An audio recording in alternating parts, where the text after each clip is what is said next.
Magandang araw mga kaguruan at mga mahal naming magulang. Here are the instructions to parents, guardians, and learners regarding the guidelines on the basic education enrollment for school year 2020-2021 in light of the COVID-19 National Public Health Emergency. Para po sa karagdagang kaalaman, panoorin po natin ang video na ito.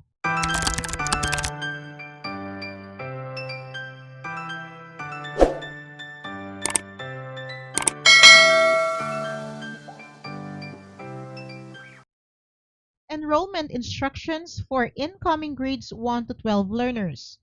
Parents shall be contacted by previous school year advisors or vice versa for remote enrollment. Kapag sinabi po nating remote enrollment, wala pong anumang face-to-face o physical contact na mangyayari between the learners, the parents, and the teachers. Ang school po mismo ang gagawa ng paraan kung paano po matatrack ang ating mga learners sa tulong po ng ating mga kaguruan. Remote enrollment for 2 weeks, that is from June 1 to June 15, 2020, means tracking down of pupils via phone call, SMS, or online. Pwede pong via email, messenger, or social media.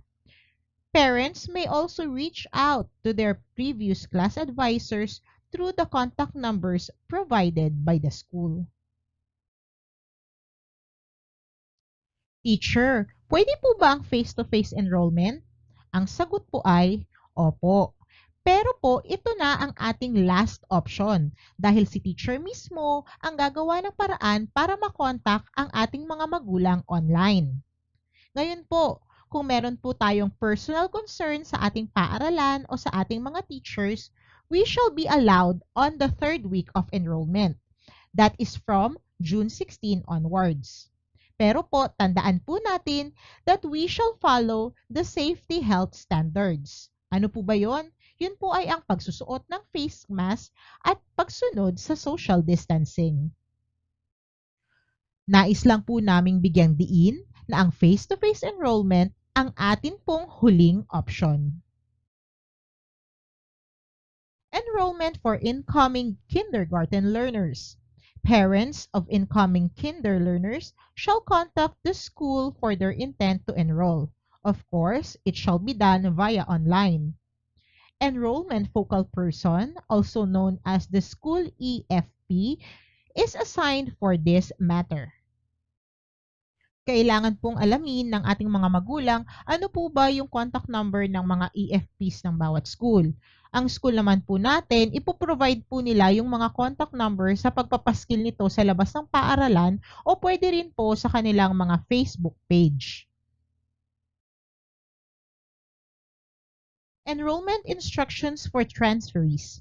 Parents planning to transfer their child from one school to another shall contact the receiving school or yung paglilipatan nilang school directly through its published enrollment contact details. Again, it must be done online. Important documents such as birth certificate, SF9 or also known as the report card, and SF10 shall be submitted upon the school instructions.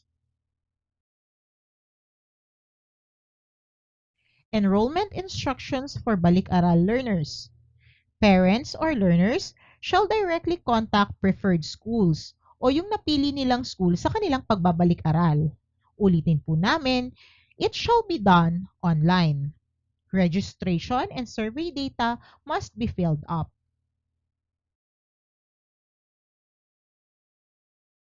Enrollment instructions for ALS learners.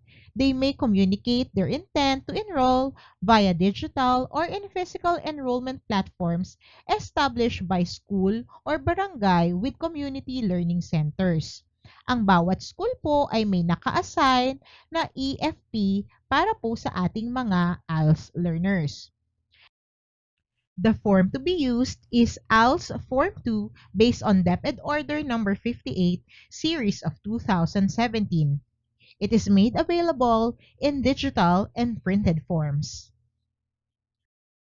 And that's all for this video. Sana po ay may natutunan tayo at maibahagi sa kapwa nating mga magulang ang enrollment instructions ng DepEd para sa darating na enrollment period.